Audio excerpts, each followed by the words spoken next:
Oi, gente! Hoje eu vim contar para vocês como eu fiz a instalação dos ralos lineares do meu quintal. Eles serão instalados nesse vão que mede pouco mais de 6 metros e separa a minha área gourmet do meu quintal. Eu comprei 13 peças de ralos lineares de inox de 50 centímetros de comprimento cada um. O primeiro passo é colocar todos eles no devido lugar para fazer a marcação de onde será feito o risco com a máquina. E é nessa hora que eu percebo que tem alguns lugares que tem que fazer um certo ajuste para caber o ralo. Para isso eu uso a esmerilhadeira com disco de corte de porcelanato para fazer esses ajustes necessários para posicionar direitinho os ralos. Com a ajuda de uma régua de alumínio, eu confiro direitinho se os ralos estão bem alinhados, para daí fazer um risco. Eu uso para isso aquelas canetinhas para retroprojetor. Eu regulo a altura do disco na serra mármore de um pouco mais de 1 milímetro, que é o tamanho do ralo mais a massa que vai embaixo para colar. Então eu vou fazendo todo o corte o mais reto possível, com bastante cuidado.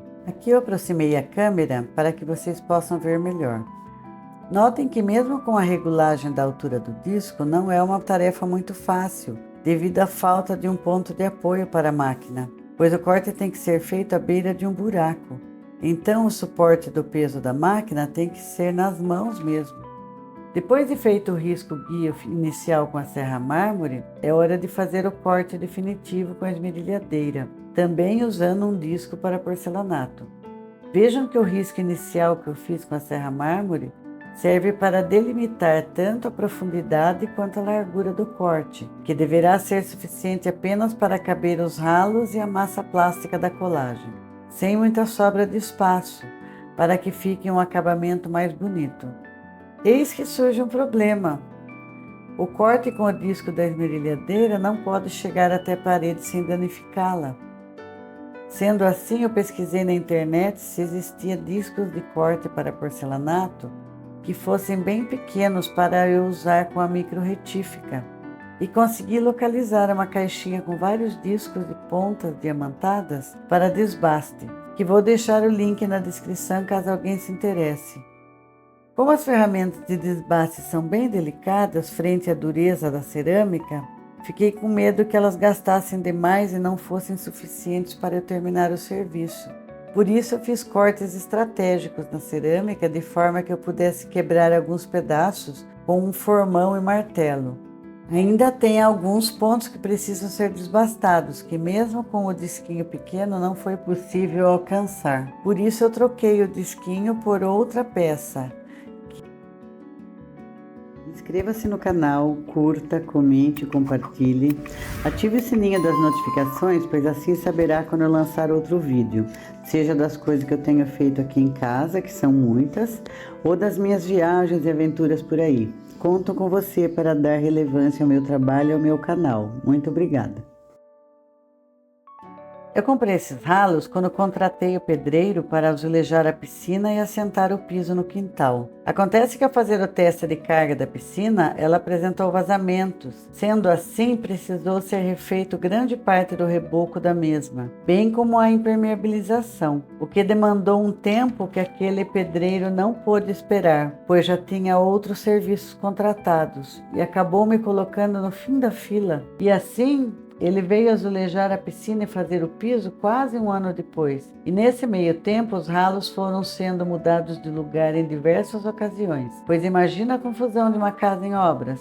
E algumas dessas vezes acabaram tomando sol e chuva, e a capa protetora acabou ficando mais grudada que o normal, e com partes soltas e rasgando com muita facilidade. O inox também adquiriu alguns pontos de ferrugem, mas isso eu já esperava, pois pelo preço que paguei os ralos, foi muito barato, eu não podia esperar que não tivessem pontos de ferrugem com o tempo. Estava muito difícil tirar o plástico dos ralos, por isso minha filha deu a ideia de experimentar o soprador térmico, e acabou dando certo. E vejam que eu coloquei uma luva de silicone porque o metal fica realmente muito quente. Mesmo que o soprador térmico tenha ajudado muito com a retirada das películas plásticas, os ralos ficaram com muitos resíduos da cola dessas películas. E um jeito que achei para fazer a limpeza foi com o limpa-forno Easy Off. Para isso, eu forrei a pia com um plástico, pois o limpa-forno é um produto bem forte que poderia manchar o granito. Nunca se sabe, né?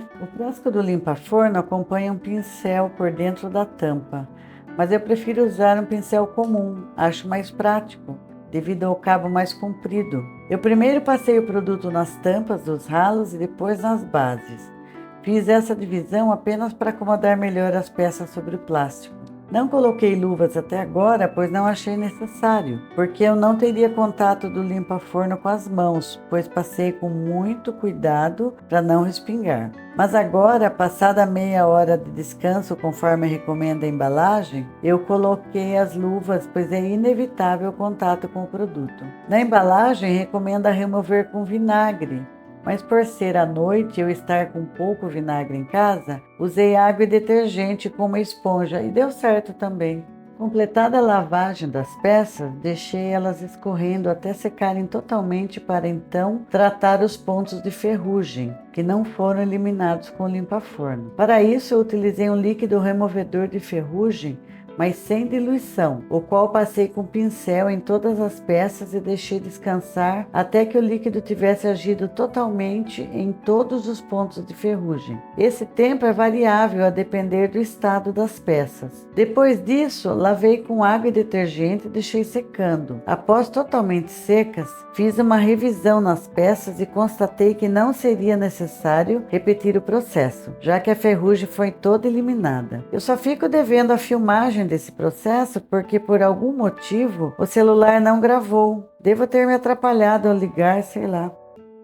Essas 3 chapinhas de inox transversais tinham uma sobra de mais ou menos 1 centímetro de cada lado, que serviriam para instalação concomitante ao piso. Mas como eu já tinha os pisos instalados e queria os ralos embutidos no piso, para que não ficasse relevo algum sobre ele, foi necessário arrancar as partes que não seriam utilizadas. Sendo assim, eu procedi ao corte com uma esmerilhadeira utilizando um disco de corte fino próprio para inox, como eu vou mostrar no final do vídeo numa outra coisa que eu estou cortando. E essa é a outra coisa que também não foi registrada em vídeo, mas porque naquela época eu nem tinha ideia de fazer esse canal.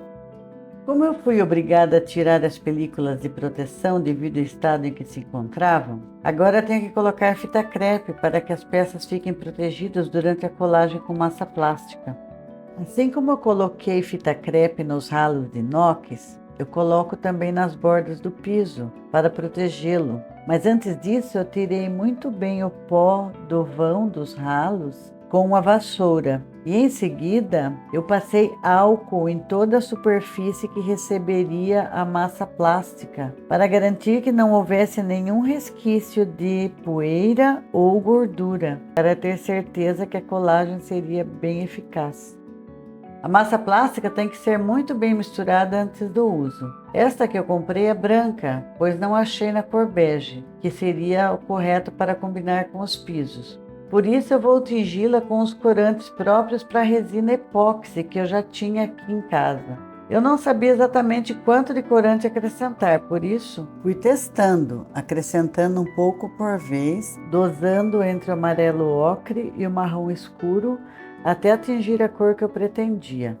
Para o preparo da massa plástica, eu uso um pedaço de porcelanato liso. A embalagem diz para misturar 20 gotas de catalisador para cada 100 gramas de massa. Mas eu costumo usar 7 ou 8 gotas para essa quantia, assim a massa demora mais a endurecer e facilita muito o trabalho, bem como evita desperdícios, porque a massa não endurece tão rápido antes da hora. Depois que tudo foi devidamente protegido com fita crepe, eu começo a aplicação da massa plástica usando uma espátula de metal. Eu coloco massa no espaço correspondente a cada um dos ralos de cada vez, porque a massa plástica endurece muito rápido. Então eu posiciono o ralo no lugar, conferindo se está bem posicionado, para só então começar a colocar a massa para o próximo ralo. Nesse ponto, comecei a notar que ia faltar massa, então tentei completar com os excessos dos outros ralos, mas ainda assim não deu e o jeito foi preparar mais um pouco.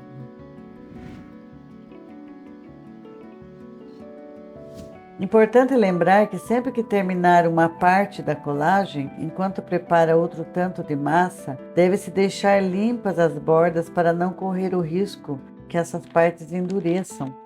Agora que a massa já secou um pouco, que está na fase do emborrachamento, com o estilete eu vou tirando os excessos que ficaram sobre a fita crepe, para facilitar a retirada da mesma. Enquanto eu vou retirando a fita crepe, eu já vou verificando se alguma massa atravessou o limite da fita. Nesse caso, eu tiro o excesso com estilete ou ainda com o estilete raspador, também conhecido como ratinho, que é muito prático de usar. E depois de retirado todos os excessos de massa, com um pano com álcool, neste caso estou usando etanol de posto. Eu limpo totalmente as peças de qualquer resíduo que tenha sobrado. Depois de totalmente limpas as bases colocadas, eu vou colocando telas anti-insetos e em seguida as grelhas. Mas notem que sempre deixo faltando uma para não atrapalhar a colagem da peça subsequente. A última peça não cabe inteira, por isso estou cortando com um disco de corte próprio para inox. E o mesmo disco eu uso também para eliminar as rebarbas que sobraram na peça após o corte. E para a colocação segue-se os mesmos passos das outras peças.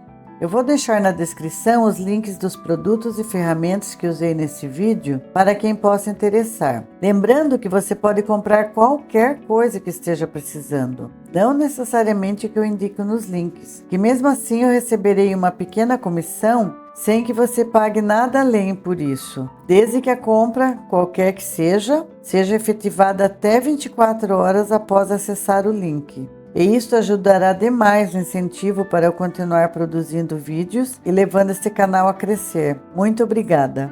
Depois que a última peça estava já assentada e limpa, eu medi o tamanho que eu deveria cortar a grelha de cima, seguindo o mesmo esquema de limpar as rebarbas do corte com o mesmo disco, como eu fiz da outra vez.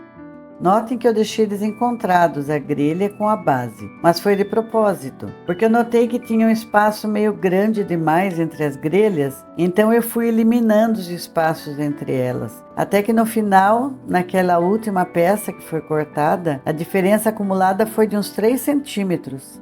E aí está o resultado final do meu trabalho. Por favor, digam aí nos comentários o que vocês acharam.